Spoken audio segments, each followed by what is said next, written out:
Hello everyone, my name is गुरु टेहंगुरी और आप सभी का स्वागत है हमारे यूट्यूब चैनल ट्विन ब्रोस में। मैं फाइनली यार हाजिर हो गया हूँ क्लास 12 सोशियोलॉजी की फंसना पक्का है सीरीज के साथ। आज जो हम चैप्टर करने वाले हैं उसका नाम है स्ट्रक्चरल चेंज। आप लोगों के बहुत ज़्यादा कमेंट आ रहे थे कि भैया पूरे यूट्यूब पर सोशियोलॉजी का कोई भी यूट्यूबर नहीं है, कोई भी सोशियोलॉजी के लिए कुछ नहीं करता है। एक आप ही थे जो एक्सप्लेनेशन की वीडियोस बनाते थे, लेकिन अब आप भी सोशियोलॉजी के लिए कुछ नहीं कर रहे हैं। तो ऐसा बिल्कुल भी नहीं है यार। मैं बहुत अच्छे से जानता हूँ कि सोशियोलॉजी बच्चों को सबसे ज़्यादा हमें इंपॉर्टेंस देना चाहिए, क्योंकि आपके पास रेफरेंस के लिए मटेरियल बहुत ज़्यादा कम होता है। लेकिन होता क्या है, जब हज़ारों बच्चों को पढ़ा रहे होते हैं ना, तो डेली अलग अलग कमेंट्स आ रहे होते हैं। किसी को ज्योग्राफी पहले चाहिए, किसी को पॉलिटिकल साइंस पहले चाहिए, किसी को सोशियोलॉजी चाहिए। तो इन चीज़ों के चक्कर में सबको एक बैलेंस बनाकर चलना होता है। लेकिन अब आप लोगों को बिल्कुल भी टेंशन लेने की ज़रूरत नहीं है। फाइनली सोशियोलॉजी की फंसना पक्का है सीरीज चालू हो गई है, जहां पर पूरे YouTube पर आपको सोशियोलॉजी की वीडियोस ही नहीं मिलती हैं। आपके गुरु भैया ने सीधे फंसना पक्का है का ही ठेका ले लिया है। जो आप पढ़ रहे हैं बिल्कुल सही है, जी हाँ, फंसना पक्का है। अगर आप इस वीडियो को बहुत अच्छे से देखते हैं, जो जो चीजें मैं आपको बता रहा हूँ, जो जो आंसर मैं आपको बता रहा हूँ, उसको अगर आप अच्छे से सुनते हैं, तो जो आपका बोर्ड एग्जाम होगा उसमें आप बोलेंगे यार पूरे क्वेश्चन जो भी आए हैं, जो भी आंसर मैं लिख कर आ रहा हूँ या आ रही हूँ, वो पूरी भैया की वीडियो से है। तो फंसना पक्का है जी। सीधा इस वीडियो को चालू करते हैं बिना टाइम वेस्ट किए। पूरी सीरीज आएगी सोशियोलॉजी की, घबराने की आपको कोई जरूरत नहीं है।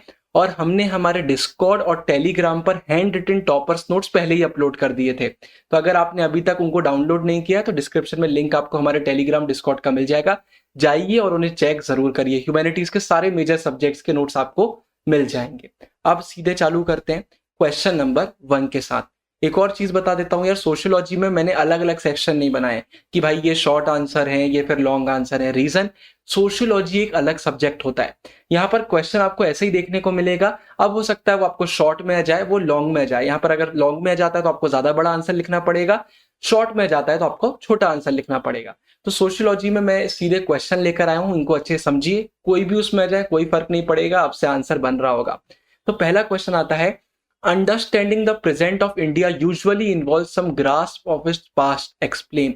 बिल्कुल सही कहा गया है कि अगर हम इंडिया के प्रेजेंट को समझना चाहते हैं तो थोड़ा सा पास्ट के बारे में जानना भी हमें जरूरी है। क्यों है, आंसर देख लेते हैं।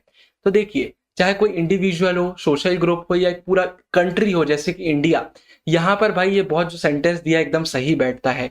अगर हम इंडिया की बात करते हैं तो इंडिया की बहुत लॉन्ग और बहुत ही रिच हिस्ट्री हमें देखने को मिलती है। अगर हम हिस्ट्री की बात करते हैं तो भाई हम एंशियंट हिस्ट्री देखते हैं, मिडिवियल टाइम्स के बारे में हम पढ़ते हैं। ये नॉलेज हमारे लिए बहुत ज्यादा इंपॉर्टेंट हो जाता है। और सबसे ज्यादा इंपॉर्टेंट हमारे लिए भाई कॉलोनियल एक्सपीरियंस, मतलब जब ब्रिटिशर ने हम पर कब्जा किया था, उस समय का नॉलेज होना बहुत जरूरी है, क्योंकि उससे हमें हमारे मॉडर्न इंडिया को समझने में मदद मिलती है। आपको इस फंसना पक्का है सीरीज में मैं एकदम शॉर्ट में समझा रहा हूं। उसका रीजन क्या है, एक्सप्लेनेशन वीडियो चैनल पर पहले ही आ चुकी है, जहां पर एनसीईआरटी की एक एक लाइन मैंने आपको समझाई है। तो फिर से पूरा एक्सप्लेनेशन देने का कोई मतलब नहीं, एकदम शॉर्ट में हम चल रहे होंगे, ठीक है। तो ये हमें देखने को मिलता है। और यहाँ पर क्या आता है, this is not just because many modern ideas and institutions reached India through colonialism. सिर्फ इसलिए नहीं है भाई कि बहुत सारे मॉडर्न आइडियाज और इंस्टीट्यूशन कॉलोनियलिज्म की वजह से इंडिया में आए। इसलिए भी जरूरी है क्योंकि हमें ना इसमें बहुत ज्यादा कॉन्ट्रडिक्टरी और पैराडॉक्सिकल चीजें देखने को मिलती हैं। It is also because such an exposure to modern ideas वो कॉन्ट्राडिक्टरी और पैराडॉक्सिकल। अब ऐसा क्यों बोला जा रहा है, इसका रीजन ये है कि जैसे अगर हम इंडिया का एग्जांपल लेते हैं कॉलोनियल पीरियड का, तो उस समय हम किस बारे में पढ़ते थे कि वेस्टर्न साइड में जो लिबरलिज्म चल रहा है वहां पर फ्रीडम चल रही है। इन टॉपिक की हम बात करते थे, जबकि इंडिया खुद वेस्टर्न के कॉलोनियल रूल में रहती थी, जहां पर फ्रीडम और लिबर्टी नाम की कोई चीज ही नहीं थी। तो कहीं ना कहीं कॉन्ट्राडिक्टरी या फिर पैराडॉक्सिकल चीजें हमें देखने को मिल जाती हैं। इसके बाद अगला क्वेश्चन आता है, English language impact has been many sided and paradoxical in India, explain. तो अब इसको हम देख लेते हैं। तो इसका आंसर भी यार बहुत इंपॉर्टेंट है। यहाँ पर सिर्फ स्पेलिंग मिस्टेक्स की हम बात नहीं कर रहे होते हैं। अगर आप देखेंगे ना, हिस्ट्री की बुक आप पढ़ते होंगे, स्पेलिंग आपको अलग अलग देखने को मिलती होंगी और बहुत सारी चीजें होती है। स्पेलिंग एक इंपॉर्टेंट रोल हो जाता है इंग्लिश का। लेकिन अगर यहाँ पर हम बात करते हैं तो यह है कि अगर हम इंडियंस की बात करते हैं ना, तो इंडियंस ने भी बहुत अच्छे अच्छे लिटरेरी वर्क दिए हुए हैं। English is not only widely used in India but we now have an impressive body of literary writings by Indians in English. ये हम सबको पता है। साथ ही साथ भाई जो इंग्लिश का नॉलेज है, ये इंडिया को ना एक ग्लोबल मार्केट में एज दे देता है, हमको एक प्रॉफिट इससे मिलता है। साथ ही साथ इंग्लिश आज भी एक प्रिविलेज का काम करता है भाई। अगर आपको इसका सीधा एग्जाम्पल दें तो अगर आपसे इंग्लिश आती है तो जॉब मार्केट में आपको एक कहीं ना कहीं थोड़ा सा एक प्रॉफिट देखने को मिलेगा। इंग्लिश का एक अलग प्रिविलेज थोड़ा सा देखने में मिल जाता है। इंग्लिश नहीं आती, एक डिसएडवांटेज वो आपके लिए हो गया। साथ ही साथ एक प्रॉब्लम ये भी आती है यार कि बहुत सारे ऐसे लोग हैं हमारे उसमें जिन्हें शायद फॉर्मल एजुकेशन नहीं मिला था, पास्ट में तो मिलता ही नहीं था। उसका रीजन ये था कि भाई वो लोअर कास्ट के, उस समय जैसे कास्ट सिस्टम बहुत चलता था, दलित्स का एग्जाम्पल दिया हुआ है। तो इस इनको क्या होता था, फॉर्मल एजुकेशन नहीं मिला, तो जब इनको इंग्लिश का नॉलेज मिलता है ना, तो इससे इनके बहुत सारी अपॉर्चुनिटीज के डोर खुल जाते हैं। इनको एक प्रिविलेज मिलता है, और कहीं ना कहीं आपको इंग्लिश का नॉलेज है तो आपका एक एज रहता है, जैसा मैंने बताया। तो कहीं ना कहीं आपको जो पास्ट में चीजों से जूझना पड़ा है वो कहीं ना कहीं अब खत्म होने लगती है, एक नई अपॉर्चुनिटी का डोर हमारे लिए खुल जाता है। इसके बाद what do you understand by colonialism, इससे हम क्या समझते हैं? तो सिंपल भाषा में बोलें तो क्या होता है भाई, जब एक कंट्री दूसरी कंट्री पर अपना रूल एस्टेब्लिश करती है तो उसको हम कोलोनियलिज्म बोलते हैं, सिंपल लैंग्वेज में। अब इसमें क्या दिया हुआ है भाई, अगर हम मॉडर्न पीरियड की बात करते हैं ना, तो जो वेस्टर्न कोलोनियलिज्म है, जो वेस्ट साइड ने कॉलोनीज बनाई थी, उसका एक ग्रेट इंपैक्ट हमें देखने को मिलता है। अगर हम इंडिया की पास्ट की बात करते हैं तो इंडिया में से बहुत सारे ग्रुप ऑफ पीपल आए अलग अलग समय पर, जिनने रूल अपना जमाया इंडिया में। हम पूरा हिस्ट्री में यही पढ़े कि पहले ये आए, इन्हें रूल किया, फिर वो आए, उन्हें रूल किया। तो इंडिया में से बहुत सारे लोग आए हैं जिनने अपना रूल किया है, और अलग अलग पार्ट में रूल किया। ऐसा नहीं है कि इंडिया का एक ही पार्ट है जहां सबने रूल किया, अलग अलग पार्ट में सबने रूल किया। और आज जहां पास्ट में सब रूल करते थे, वही आज के समय में एक मॉडर्न इंडिया को कॉन्स्टिट्यूट करता है, जो पूरा इंडिया हमारे सामने है। अगर हम कॉलोनियल रूल की बात करते हैं ना, ये क्वेश्चन भी कई बार आ जाता है, हमेशा याद रखिए। बहुत सारे बच्चे कमेंट करते हैं भैया फंसना पक्का है सीरीज का पीडीएफ नहीं देते हैं, क्योंकि मैं नहीं चाहता कि आप सिर्फ क्वेश्चन पढ़ के बोर्ड एग्जाम में चले जाएं। बच्चों को लगता है कि फंसना पक्का है सीरीज मतलब क्वेश्चन इंपॉर्टेंट है। जी नहीं, क्वेश्चन की कोई वैल्यू नहीं है, जो वैल्यू है वो है आंसर की। क्वेश्चन तो बोर्ड वाले घुमा सकते हैं, लैंग्वेज चेंज कर सकते हैं, कुछ भी कर सकते हैं, लेकिन जो एक्सप्लेनेशन मैं आपको दे रहा हूं, जो मैं आंसर दे रहा हूं, उसके साथ वो नहीं खेल सकते। हो सकता है आपको इस क्वेश्चन के अंदर ही एक और क्वेश्चन बन के आ जाए कि कॉलोनियल जो रूल होता है वो बाकी रूल से अलग कैसे है, तो यही आंसर आपको छोटा करके नीचे के पॉइंट लिखना पड़ेंगे। इसलिए अलग है भाई, क्योंकि अगर हम कॉलोनियल रूल की बात करते हैं ना, तो इसके जो चेंजेस हैं वो फार रीचिंग है, और बहुत ज्यादा डीप चेंजेस हमें देखने को मिलते हैं। मतलब इसने इंडिया को बदल के रख दिया, आप बोल सकते हैं। हम पढ़ते आ रहे हैं बचपन से कि कैसे ब्रिटिशर के रूल के बाद चीजें चेंज हुई। तो भाई हिस्ट्री की अगर बात करते हैं इसका, तो बहुत सारे ऐसा एग्जाम्पल हमें देखने को मिल जाते हैं जहां पर फॉरेन टेरिटरी पर लोगों ने कब्जा जमाया है, अटैक करके उस पर अपना रूल जमाया है। ज्यादातर क्या देखने को मिलता है, जो वीक लोग रहते हैं उन पर स्ट्रॉन्गर पावर अपना अटैक करती है और अपना रूल जमा लेती है। तो ये हमारा इसका आंसर आ जाता है। इसके बाद अगला क्वेश्चन आता है, there is a vital difference between the empire building of pre capitalist time, मतलब कैपिटलिस्ट टाइम के पहले के जो एम्पायर बिल्डिंग होती थी और उसके बाद जो कैपिटलिस्ट टाइम की एम्पायर बिल्डिंग होती है, इनमें बहुत बड़ा अंतर हमें देखने को मिलता है। इसको एक्सप्लेन करिए। तो बिल्कुल ये सही है। देखिए आपको मैं शॉर्ट में समझाता हूं। अगर हम प्री कैपिटलिस्ट की बात करते हैं, जब मतलब कैपिटलिज्म मौजूद ही नहीं था, तो उस समय हमें क्या देखने को मिलता था, जब रूल लोग जो आते थे वो रूल जमाते थे ना, तो सबसे पहले वो क्या करते थे, जहां पर भी उनने अटैक किया वहां पर जितना भी वो उसको लूट सकते हैं उसको लूटते थे, वहां पर अपना रूल जमाते थे, ये सब काम करते थे। लेकिन वहां की जो इकोनॉमी है ना, जो इकोनॉमिक बेस होता है, हर एक रीजन का अपना इकोनॉमिक बेस होता है। कहीं पर और कोई चीज का प्रोडक्शन हो रहा होता है, कहीं पर कोई और चीज का हो रहा होता है, इंपोर्ट एक्सपोर्ट अपने लेवल पर चल रहा होता है। तो पहले के समय में क्या होता था, वो कब्जा जमाते थे, लेकिन जो इकोनॉमिक बेस है ना उसके साथ खिलवाड़ नहीं करते थे। आपका जैसा इकोनॉमिक बेस है भाई उसको चलने दो। ये क्या करते थे, इनको जितना लूटना है वो इन्हें लूट लिया, उसके बाद ये टैक्स वगैरह लेते थे, इकोनॉमिक सरप्लस लेते थे। आपने देखा होगा पुराने के राजा लोग क्या करते थे, कब्जा जमाया, उसके बाद आपका जितना एग्रीकल्चरल प्रोड्यूस है उसका कुछ परसेंट खुद रख लेते थे, आपसे टैक्स ले लेते थे। ये चीजें हमने सब पढ़ी हुई हैं। तो प्री कैपिटलिस्ट टाइम में हमें ये चीजें देखने को मिलती थी। लेकिन इसके जस्ट कॉन्ट्रास्ट में अगर हम ब्रिटिश कॉलोनियलिज्म की बात करते हैं तो यहाँ चीजें चेंज हो गई। अब यहाँ पर कैपिटलिस्ट सिस्टम आ चुका था, तो अब इन लोग क्या करते थे, पूरा इंटरफेयर करते थे। मतलब ऐसा नहीं है कि आप पर अटैक किया और बस वहां पर रूल बना लिया, बाकी आपका इकोनॉमिक बेस वैसा ही है। जी नहीं, ये पूरा आपको चेंज करते थे। ये बोलते थे कि यहाँ पर कौन से क्रॉप्स उगेंगे, कौन से नहीं उगेंगे, क्या चीज आप इंपोर्ट कर रहे होगे, क्या आप एक्सपोर्ट कर रहे होगे, पूरे लॉस चेंज कर देते थे। लैंड कौन ओन करेगा, कौन नहीं करेगा, कौन कैसे क्या काम कर रहा होगा, ब्रिटिशर का हम सबने पढ़ा है। मतलब वो पूरा इकोनॉमिक बेस ही चेंज कर देते थे, उसको वो अपने हिसाब से बनाते थे कि जिससे उनको प्रॉफिट हो सके। तो ये हमें दोनों में बेसिक डिफरेंस देखने को मिलता है। तो ये आंसर हमारा इसका जाता है। ये भी एक बहुत इंपॉर्टेंट क्वेश्चन है। आप ये सीरीज अच्छे से कर लीजिए, आपको और कुछ करने की जरूरत नहीं है। इसके बाद colonialism also led to considerable movement of people. Do you agree with this statement? क्या colonialism से हमें मूवमेंट भी देखने को मिलता है लोगों का? क्या आप इस स्टेटमेंट से अग्री करते हैं? तो जी हाँ, बिल्कुल अग्री करते हैं, हमें देखने को मिलता है। It led to movement of people from one part to another within India. ठीक है, हमें देखने को मिलता है। हम एग्जाम्पल देख लेते हैं। फॉर इंस्टेंस, मतलब for example, people from present day Jharkhand move to Assam to work on the tea plantation. ये हमें देखने को मिलता है। इसमें याद करिए, थोड़ा डेटा वाला हो गया ना, मतलब आपको नाम याद करने पड़ेंगे। a newly emerging middle class particularly from the British presidency region of Bengal and Madras। यहाँ हमें एक न्यू मिडिल क्लास देखने को मिल रही थी। ये अगर गवर्नमेंट एम्प्लॉयज थे तो भाई इनको अलग अलग जगह बोल दिया जाता था। हमारे साथ होता है ना, जब आप गवर्नमेंट एम्प्लॉय होते हैं तो ट्रांसफर वगैरह हो जाता है, बता दिया जाता है कि कौन सा रीजन है जहाँ पर आप वर्क कर रहे होंगे, तो ये लोग वहां काम करने चले जाते थे। कुछ प्रोफेशनल होते थे जैसे डॉक्टर लॉयर्स हो गए, तो ये भी अलग अलग जगह काम करने जाते थे, कई बार इनको भेज दिया जाता था ब्रिटिशरों द्वारा। तो ये हमें देखने को मिलता है। तो ये भी अलग अलग पार्ट में इंडिया के चले जाते थे। उसके बाद क्या हुआ भाई, हमें यह भी देखने को मिलता है कि इंडिया से शिप से लोगों को और बाहर भेजा जाता था और दूसरे कॉलोनाइज्ड लैंड में भेजा जाता था, जैसे एशिया में कहीं और, अफ्रीका में, अमेरिका में, जहां जहां कॉलोनियल रूल है वहां कहीं पर भी भेज दिया जाता था कि आप वहां जाकर काम करिए। और बहुत सारे लोग रास्ते में ही मर जाते थे, क्योंकि आपको पता है उस समय कैसी सिचुएशन रहती थी। और यही रीजन है कि आज आपने सुना होगा यार, अफ्रीका में बहुत सारे लोगों को बोला जाता है कि ये इंडियन ओरिजिन के लोग हैं। तो आपके दिमाग में भी आता होगा कि भाई इंडिया ओरिजिन के लोग वहां कैसे पहुंच गए।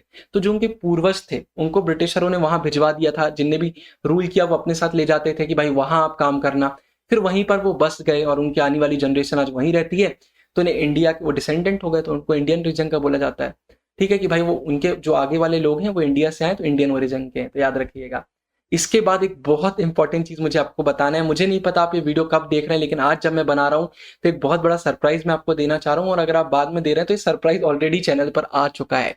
द ट्विन ब्रोस लेकर आ रहे हैं एक बहुत ज्यादा शानदार कोर्स जिसका नाम है आंसर राइटिंग में आधा मार्क्स भी नहीं कटने वाला है। ये आपको थंबनेल देखने को मिल जाएगा वीडियो का। कुल मिला के इसमें हमने आपको सिखाया है भाई कि आप कैसे चेकर को बोर्ड एग्जाम में बता रहे होंगे कि आपको एक आंसर के लिए कितने मार्क्स चाहिए। मतलब जब अपना बोर्ड एग्जाम देकर आ रहे होंगे ना घर, तो आपको पता होगा कि आज के पेपर में मुझे कितने मार्क्स मिलने वाले हैं। आप दोस्तों से नहीं पूछ रहे होंगे कि यार इसके आंसर में मुझे कितने मार्क्स मिल सकते हैं, आपको खुद पता होगा। ये पूरे यूट्यूब में आज से पहले किसी ने नहीं किया। एक बहुत ही शानदार हमारा कोर्स आ गया है। ये कोर्स मैं आपको डिस्क्रिप्शन में एक वीडियो का लिंक डालूंगा, जैसे ही आ जाएगा आप उसको क्लिक करेंगे तो उसमें पूरी डिटेल आपको मिल जाएंगी कि ये कोर्स आप कहां से परचेज कर सकते हैं, और बाकी पूरी डिटेल्स आपको कोर्स रिलेटेड वहां देखने को मिल जाएंगी। तो अगर आप आज देख रहे हैं तो 1-2 दिन बाद आपको डिस्क्रिप्शन में लिंक मिलेगा, लेकिन अगर आप बाद में देख रहे हैं तो आपको अभी तक डिस्क्रिप्शन में लिंक मिल चुका होगा। फंसना पक्का के बाद जरूर जाइए, छोटा मोटा कोर्स नहीं है ये आपका पूरा चेंज करके रख देगा बोर्ड एग्जाम को। आप इससे पहले कभी इतने कॉन्फिडेंट नहीं हुए होंगे आंसर राइटिंग में, पूरा एक्सपीरियंस हमने अपना इसमें डाल दिया है। तो अब चलिए सीधा आगे बढ़ते हैं। इसके बाद right a short note on capitalism. ठीक है भाई, लिख देते हैं। अब देखिए मैंने 4 पैरा लिखे, लेकिन यही क्वेश्चन अगर आपको शॉर्ट में आ जाता है तो आप 2 पैरा भी लिख कर आएंगे, आपको सब बन जाएगा। ये कंफ्यूजन माइंड में होता है ना आपके, कोर्स के बाद खत्म हो जाएगा।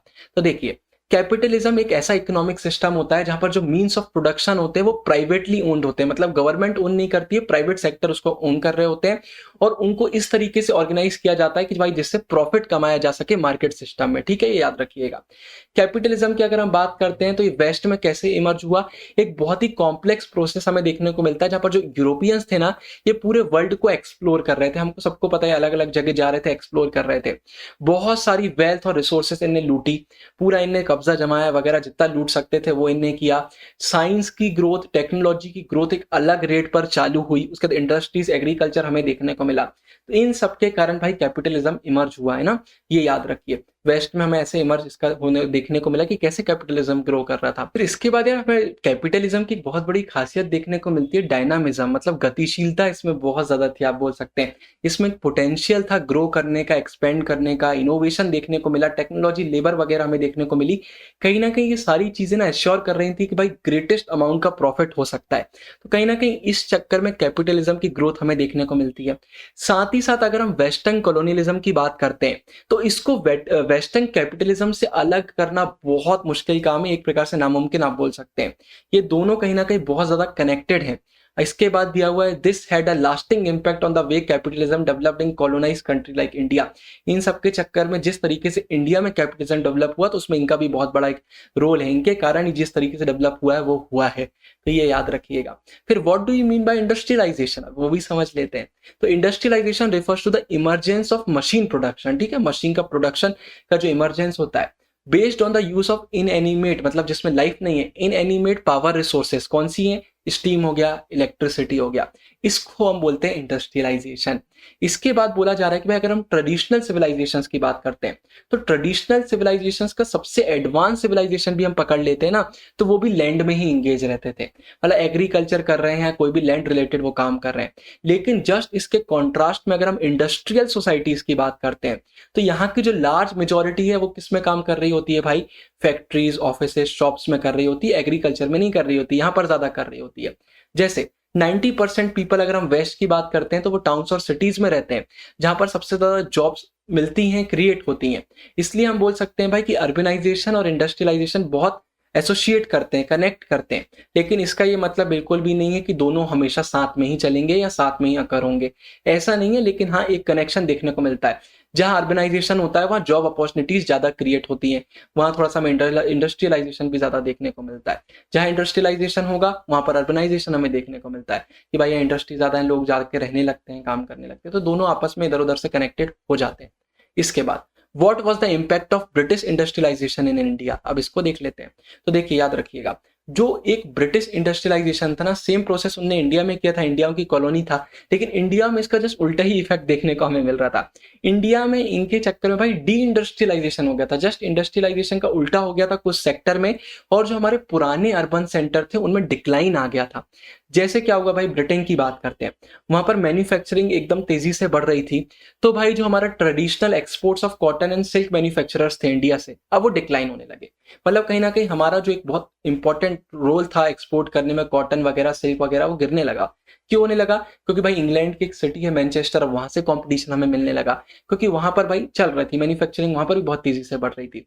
तो ये चीजें हुई तो भाई इंडिया का डिक्लाइन आया। उसके साथ साथ भाई ये था कि हमारी जो पुरानी सिटीज थी, आपने सुना होगा सूरत का नाम एक्सपोर्ट वगैरह के लिए, बहुत सारी चीजों के लिए सुना होगा, सूरत हो गया, मसूलीपट्टनम हो गया, अब इनका डिक्लाइन आ गया और नई जो चीजें हैं वो बढ़ रही थी। बॉम्बे और मद्रास अब ग्रो कर रहे थे, तो ये अंतर हमें देखने को मिलता है। साथ ही साथ इसमें ये दिया हुआ कि भाई अगर हम इंडियन स्टेट्स की बात करते हैं, थांजावुर हो गया, ढाका हो गया, मुर्शिदाबाद हो गया, यहाँ पर आप सबको मालूम है ब्रिटिशर धीरे धीरे इंडिया को कैप्चर कर रहे थे।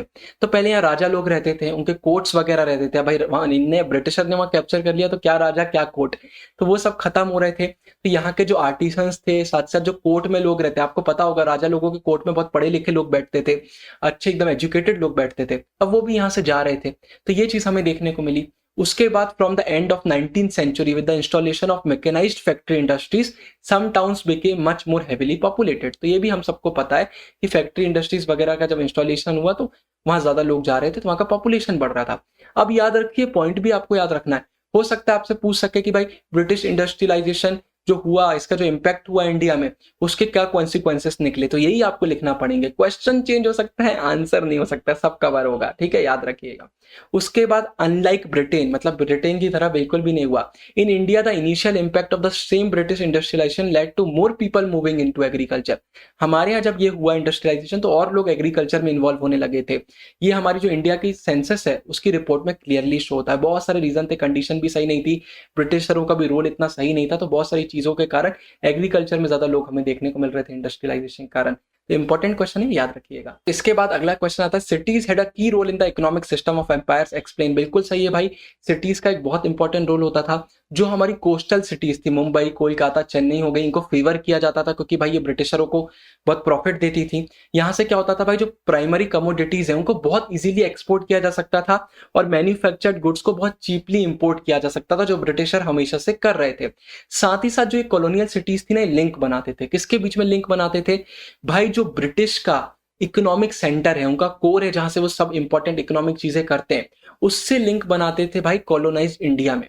अब या तो बिल्कुल इंडिया के कोने से जहां से वो ट्रेड कर सकते हैं वहां से लिंक बनाते थे, या जो उनकी मार्जिन है, मतलब जितना एरिया उनके अंडर में आता है वहां से लिंक बनाते थे। तो ये ब्रिटिशर लिंक बनाते थे। जैसे कि आपको लगता होगा कि भाई ब्रिटिशर बस ऐसे ही कुछ भी सिटी का कर रहे थे, नहीं, सिटी का रोल बहुत ज्यादा था, सिटी को इनफैक्ट प्लान भी किया जाता था। In British India for example Bombay was planned and redeveloped, फिर से डेवलप किया गया था। इससे क्या हुआ था भाई, 1900 की बात करते हैं अगर हम, तो over 3/4 of India's raw cotton was shipped through the city. 3/4 बहुत होता है। Calcutta exported jute to the Dundee while Madras send coffee, sugar, indigo, dyes and cotton to Britain. याद रखिएगा, फिर से थोड़े से नाम आ रहे हैं लेकिन इंपॉर्टेंट है, लिखते हैं, अच्छा इंप्रेशन पड़ता है। Urbanisation in the colonial period saw the decline of some earlier urban centre, हमने अभी पढ़ा, और नई कॉलोनियल सिटीज इमर्ज हो रही थी। Kolkata was one of the first such cities, याद रखिएगा कोलकाता इंपॉर्टेंट है। अगला क्वेश्चन वही है, Kolkata was one of the first colonial cities, explain करिए। तो जी हाँ, कोलकाता एक फर्स्ट कॉलोनियल सिटीज में से एक थी। 1690 में एक इंग्लिश मर्चेंट थे, उनका नाम क्या था, जॉब चार्नोक, नाम याद रखिएगा। इनने 3 विलेजेस को रेंट में लिया था, मतलब आप अपने काम के लिए ले लेते हैं, उसके लिए रेंट लेते हैं। वो कौन से देते हैं रेंट उसके बदले? 3 कौन से विलेजेस थे? कोलिकाता, गोविंदपुर, सूतानुती। नाम याद रखिएगा, इंपॉर्टेंट है, हमने हिस्ट्री वगैरह में भी देखा था ये। By the river Hooghly, Hooghly river के पास ये था, और यहाँ पर ये ट्रेडिंग पोस्ट बनाना चाहते थे। 1698 में फोर्ट विलियम को एस्टेब्लिश किया गया रिवर के पास डिफेंसिव पर्पसेस के लिए। उसके बाद बहुत लार्ज एरियाज को जो ओपन एरिया था उसको क्लियर किया गया, जिससे मिलिट्री का अरेंजमेंट वहां करे जा सके। फिर ये फोर्ट हो गया, ओपन एरिया को मैदान बोलते थे, ये सिटी के कोर बनाते थे। और इसके बाद यहाँ पर हमें बहुत जल्दी चीजें बढ़ती हुई देखी ना, फिर इमर्ज हुई चीजें, form the core of the city that emerge rather rapidly. इसके बाद how was the life of labours in the T industry, अब बहुत इंपॉर्टेंट क्वेश्चन है। तो देखिए, अगर हम ऑफिशियल रिपोर्ट्स की बात करते हैं ना, तो कॉलोनियल गवर्नमेंट जो थी बहुत ही अनफेयर मीन्स से हायर करती थी और लेबर को फोर्स करके रखती थी, उनसे अग्रीमेंट साइन करवा लेती थी, और इन्हीं का दबदबा था, तो बेचारे लेबर जाते भी कहाँ, तो बिल्कुल एक्सप्लॉइट करती थी। ब्रिटिशर ने इंडिया को बहुत हद में एक्सप्लॉइट किया है, तो ये हमें पूरा देखने को मिलता था। और ब्रिटिशर हमेशा भाई ब्रिटिश प्लांटर्स को ही फेवर करते थे, उन्हीं के उसमें काम करते थे, तो लेबर की सुनते नहीं थे। इसके बाद हमें देखने को मिला कि लेबर्स के खिलाफ बहुत हार्श मेजर्स भी लिए जाते थे, जिससे जो प्लांटर्स हैं उनका बेनिफिट हो सके, मतलब ब्रिटिशरों का बेनिफिट हो सके। तो मतलब बहुत गंदे तरीके से एक्सप्लॉइट किया जाता था। और उन लोग बहुत ही अच्छे तरीके से ये भी अवेयर थे कि भाई ये इंडिया, उनका एक प्रकार से तो गुलाम समझते थे ना इंडिया के लोगों को, कि यहाँ पर जरूरी नहीं है कि हमारे ब्रिटेन में जो डेमोक्रेटिक नॉर्म्स चलते हैं, जो रूल्स चलते हैं, यहाँ भी फॉलो होंगे। मतलब अपनी कंट्री में सबको राइट्स दे रहे हैं, अपनी कंट्री में सबको सही से ट्रीट कर रहे हैं, लेकिन इंडिया में वही चीज फॉलो नहीं करते थे। मतलब ऐसा इनका एक दोगलापना चलता था, क्योंकि ये इंडिया लोगों को एकदम अपना गुलाम समझ के काम करवाते थे। तो ये हमारी हिस्ट्री में भी हमें देखने को मिलता है। फिर for Indian nationalist the issue of economic exploitation under colonial rule was a central issue. क्या आप इससे अग्री करते हैं? तो जी हाँ, बिल्कुल अग्री करते हैं, बहुत ही सेंट्रल इशू था हमारे नेशनलिस्ट के लिए। तो देखिए, images of pre colonial fabled riches of India contrasted with the poverty of British India. कहाँ सोने की चिड़िया और कहाँ ब्रिटिश उसमें पॉवर्टी बढ़ गई थी। तो अगर हम स्वदेशी मूवमेंट की बात करते हैं, तो इसने बोला कि भाई नेशनल इकोनॉमी की तरफ अपनी लॉयल्टी बढ़ाएं, उसको स्ट्रेंथिंग करने में काम किया। साथ ही साथ भाई मॉडर्न आइडियाज ने ये भी लोगों को रियलाइज करवाया कि पॉवर्टी प्रिवेंटेबल है। ब्रिटिशर तो ऐसे दिखाते थे कि पॉवर्टी तो हो गई, ये वो नहीं, प्रिवेंटेबल है। साथ ही साथ भाई जो इंडियन नेशनलिस्ट थे वो ऐसे देखते थे कि भाई जो अगर रैपिड हम स्पीड में इंडस्ट्रियलाइजेशन करते हैं तो इंडिया को ग्रोथ की तरफ और सोशल इक्विटी की तरफ ये लेकर जाएगा। फिर heavy machine making industries, heavy and machine making industries का डेवलपमेंट, पब्लिक सेक्टर को बढ़ाना, एक्सपेंड करना, साथ ही साथ लार्ज कोऑपरेटिव सेक्टर की होल्डिंग, इन सबको इंपॉर्टेंट समझा जाता था। अगर हम एक प्रॉस्परस और मॉडर्न इंडिया की बात करते हैं जिसको नेहरू जी ने विजुअलाइज किया था, तो उनका यही कहना था कि बड़े बड़े स्टील प्लांट हो, बड़े बड़े डैम्स हो, पावर स्टेशन हो। तो नेहरू जी भी बहुत ज्यादा डेवलपमेंट पर विश्वास रखते थे। तो ये इसका आंसर आता है, बहुत इंपॉर्टेंट क्वेश्चन है। इसके बाद explain the 3 different situations of urban impact as suggested by MSA. Rao. Important, अब याद रखिए, शॉर्ट में समझा रहा हूँ। पहला होता है भाई कि कुछ विलेज रहते हैं, फर्स्ट इंपैक्ट है ना, याद रखिए विलेजेस रहते हैं, वहां कुछ नंबर ऑफ लोग होते हैं जो दूर की सिटीज में काम करने के लिए चले जाते हैं, अपने फैमिली मेंबर्स को अपने विलेजेस में ही छोड़ देते हैं और खुद काम करने चले जाते हैं। इनमें से 75% जो लोग होते हैं जो बाहर जाते हैं काम करने, रेगुलरली घर में मनी भेजते हैं। 83% ऐसे लोग होते हैं जो एक साल में 4 से 5 साल से लेकर 2 साल में एक बार तक अपने वापस विलेज जाते हैं। ये हमें देखने को मिलता है। और ऐसा नहीं है कि सिर्फ इंडिया में रहते हैं, कई बार ओवरसीज टाउन्स में भी ये चले जाते हैं। फिर आता है भाई second kind of urban impact, क्या देखने को मिलता है? उन विलेजेस में देखने को मिलता है जो इंडस्ट्रियल टाउन के पास है। ये क्वेश्चन भी आ जाता है कि इंडस्ट्रियलाइजेशन से क्या कॉन्सिक्वेंसेस हमें देखने को मिलते हैं। तो इसी में से वो आंसर भी बनेगा कि आसपास का ये होता है, हमें लोगों का मूवमेंट देखने को मिलता है, लोग बाहर चले जाते हैं। और अब मैं जो बता रहा हूँ वो देखिए, यहाँ दिया हुआ है एक इंडस्ट्रियल टाउन, जैसे भिलाई का एग्जांपल दिया हुआ है। ये विलेजों से बीच में ना, आजू बाजू विलेजेस हैं, तो क्या होता है इनमें से कई विलेजेस तो पूरी तरह से उजड़ जाते हैं इसी के उसमें, और कई विलेजेस का बहुत सारा पार्ट ये एक्वायर कर लेता है, क्योंकि भाई ऐसे विलेज यहाँ इंडस्ट्रियलाइजेशन बहुत प्रोसेस हो रहा है, तो एरिया इनको चाहिए होता है ना। उसके बाद क्या देखने को मिलता है, ये जो होता है एरियाज, जो आजू बाजू के विलेजेस, कुछ को तो ये पूरा अपने उसमें कर लेते हैं, कुछ तो पूरी तरीके से उजड़ जाते हैं, कुछ ऐसे रहते हैं जिनका सिर्फ कुछ पार्ट ये लेते हैं। तो वो जो एरिया रहते हैं ना, अब वहां पर लोग आने बसने लगते हैं। ये मेन आपका एक सेंटर है, आजू बाजू अलग अलग विलेजेस हैं, उनमें भी धीरे धीरे इंडस्ट्रियलाइजेशन हो रहा है, लोगों को जॉब अपॉर्चुनिटीज देखने को मिलती है, लोग आके रहने लगते हैं, वो उधर आते हैं, हाउसेस की भी डिमांड करते हैं, मार्केट की भी डिमांड करते हैं, ऐसा घर समझ के वहां रह रहे होते हैं, तो सब चीजें लगती हैं। अब क्या होता है, उस विलेज के जो लोग हैं और अब जो नए नए लोग वहां लेने आ रहे हैं, रहने आ रहे हैं, उनके बीच में कॉन्फ्लिक्ट देखने को मिलते हैं। तो ये सीधी बात है ना, जितने लोग आ जाएंगे उतना कंपटीशन बढ़ेगा, उतनी प्रॉब्लम भी हो जाती है कई बार, तो ये हमें देखने को मिलता है। फिर थर्ड इंपैक्ट क्या आता है, ग्रोथ ऑफ मेट्रोपॉलिटन सिटीज, बड़ी बड़ी सिटीज जो ग्रो करती है, third type of urban impact लेकर आती है सराउंडिंग विलेजेस में। कुछ विलेजेस तो पूरी तरीके से एब्जॉर्ब हो जाते हैं इस प्रोसेस में, क्योंकि जहां भी इंडस्ट्रियलाइजेशन होगा, अर्बनाइजेशन होगा, वहां थोड़ा सा एक्सपेंशन हमें देखने को मिलता है। ठीक है, only the land of many others excluding the inhabited areas used for urban development, सीधे सीधे दिया हुआ है कि कोई दूसरों का लैंड है और अगर हम इनहेबिटेड एरिया मतलब जहां पर लोग रह रहे हैं उसको छोड़ दें तो बाकी पूरा एरिया अर्बन डेवलपमेंट के लिए यूज हो जाता है, सीधे सीधे दिया हुआ है। While a few villages are totally absorbed in the process of expansion, only the land of many others excluding the inhabited area is used for urban development. फिर इसके बाद अगला क्वेश्चन आता है, the percent share of urban population is increasing but decennial growth rate of urban population shows a decreasing trend.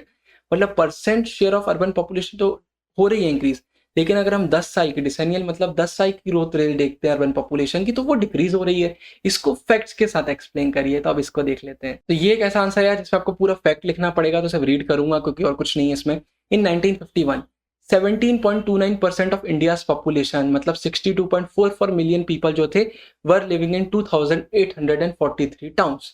2011 की बात करते हैं तो 31.16% ऑफ इंडिया पॉपुलेशन, जिसका मतलब होता है 377.10 मिलियन पीपल, वो कितने टाउन्स में रह रहे थे, 7935 टाउन्स में रह रहे थे। थोड़ा डेटा है पर याद कर लीजिएगा, क्योंकि एक लाइन अगर आ जाता है क्वेश्चन तो सोचिए क्या मस्त इंप्रेशन पड़ेगा। This shows a study increase in terms of absolute numbers, number of towns and the percent share of urban population. However, the decennial growth rate of the urban population showed a declining trend during the 1981 to 2001, reversed the trend and showed a marginal increase in 2011. Decrease हुआ फिर increase हुआ, हमें देखने को मिला।